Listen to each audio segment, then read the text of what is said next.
टेस्टिडीज पटाइटस रोमिनेट्स, जिसे हम और आप आम तौर पर PPR के नाम से जानते हैं। ये बकरियों और भेड़ों में बड़ी कॉमन पाई जाती है। ये एक वायरल डिजीज है जो कि एक जानवर से दूसरे जानवर में मुंतकिल होती है। सन 1942 में वेस्ट अफ्रीका में दुनिया में सबसे पहले PPR का केस सामने आया। इस बीमारी की शिद्दत इतना ज्यादा थी कि 1991 में इसने पाकिस्तान को भी अपना शिकार बना दिया। ताहम अक्सर मुमालिक ने तो इस पे कंट्रोल पा लिया, मगर पाकिस्तान आज भी इसके शिद्दत में इतना डूबा हुआ है कि इसके अटैक्स मुख्तलिफ फार्म पे होते हैं और लोगों के लाखों करोड़ों के नुकसान होते हैं। तो आइए जानते हैं ये बीमारी क्या है, आखिर इसकी अलामात क्या हैं और ये किस तरह फैलती है। अगर ये आपके जानवर को है तो इसे कैसे बचा जा सकता है। वायरल डिजीज है। वायरल का मतलब वायरस से निकला है, जो कि वायरस मीन ऐसी वबा जो एक दूसरे से तो लिहाजा PPR भी एक जानवर से दूसरे जानवर में मुंतकिल होती है। ये बीमारी ज्यादातर बकरियों और भेड़ों को होती है। इसकी मिसाल कुछ ऐसे बयान की जाती है कि अगर आपके फार्म में किसी भी एक जानवर को PPR है तो आप समझ लें कि अब आपके फार्म पे अटैक PPR का हो चुका है, जो कि ये एक वायरल डिजीज है। एक जानवर से दूसरे जितनी तेजी से मुंतकिल होती है उतनी ही तेजी से मौत वाक़ई हो जाती है।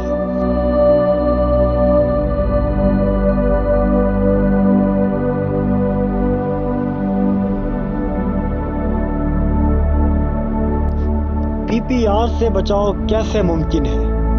PPR से बचने का सिर्फ और सिर्फ एक ही हल है, प्रॉपर वैक्सीनेशन। PPR की वैक्सीनेशन पूरी पाकिस्तान में हर मार्केट में किसी भी वेटरनरी मेडिकल शॉप पे अवेलेबल होती है PPR की वैक्सीनेशन। तो लिहाजा अपने जानवरों को PPR की वैक्सीनेशन, अपने लाखों करोड़ों के नुकसान से बचें। 1-2 हज़ार खर्च करने से PPR पूरे पाकिस्तान में फैलने से रुके, क्योंकि ये एक वायरल डिजीज।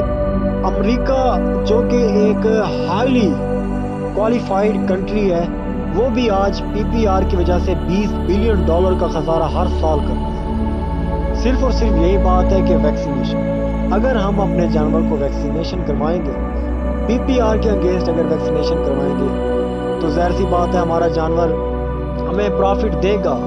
हम यानी मैं अदनान गोट फार्म हमारी पूरी प्रायोरिटी होती है, पूरी कोशिश होती है कि हम अपने जानवर को वैक्सीन करवाएं और ज़रूर करवाएं, क्योंकि वो जानवर जब भी आगे जाए तो आपके पास है, आपको नुकसान ना दे।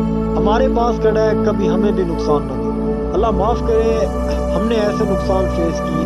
तकरीबन आप में से अक्सर लोग ऐसे होंगे जिन्हें अभी अभी गोट फार्मिंग का इरादा हुआ है, जो गोट फार्मिंग स्टार्ट करना चाहते हैं, दीगर पहले भी करते आ रहे हैं, लेकिन प्रॉपर वैक्सीनेशन अपने जानवर की ज़रूर करवाएं, क्योंकि इसमें आपकी बेहतरी है, कौम की बेहतरी है, पूरे पाकिस्तान की बेहतरी। अगर हम अपना पैसा यानी कि पाकिस्तान का पैसा सिर्फ और सिर्फ PPR में लॉस होने से बचा लें तो हमारा मुल्क एक ज़राई मुल्क है और इंशाल्लाह ये तरक्की। आखिर जानवर नबी पाक सल्लल्लाहु अलैहि वसल्लम की सुन्नत है, तो इस सुन्नत को आगे बढ़ाएं और आखिर इसमें अल्लाह ताला ने कोई ना कोई ऐसा फ़ायदा तो ज़रूरी है इस चीज़ में कि अपने तमाम पैगंबरों को अल्लाह ताला ने जानवरों की नेमत से नवाजा।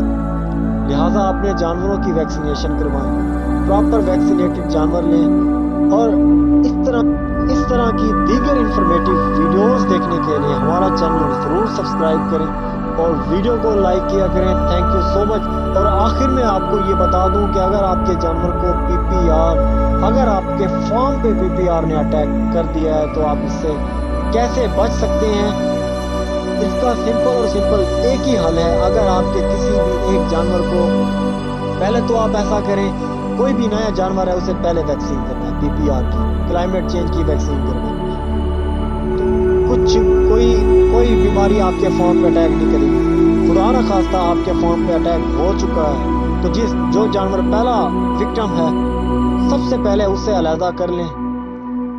جو سب سے پہلا کام ہے اس کا ٹریٹمنٹ کریں, اسے اتنا علیحدہ رکھیں, اتنا دور رکھیں دوسرے جانوروں سے تاکہ یہ وائرس منتقل نہ ہو. یہ وائرس یاد رہے ساتھ کھانے سے, اٹھنے بیٹھنے سے پھیلتا ہے اور یہ انسانوں کے لیے بالکل بھی خطرناک نہیں ہے. تو بڑے جانور بھی اس سے کم ہی اس کی زد میں آتے ہیں. زیادہ تر بکری, بھیڑ, ہرن وغیرہ اور اونٹ بھی اس کی زد میں آ سکتا ہے. Thank you so much. Keep watching Adnan got form. اگر آپ کو یہ ویڈیو اچھی لگے تو ضرور سبسکرائب کریں, ویڈیو کو لائک کریں. Thank you so much. Keep watching.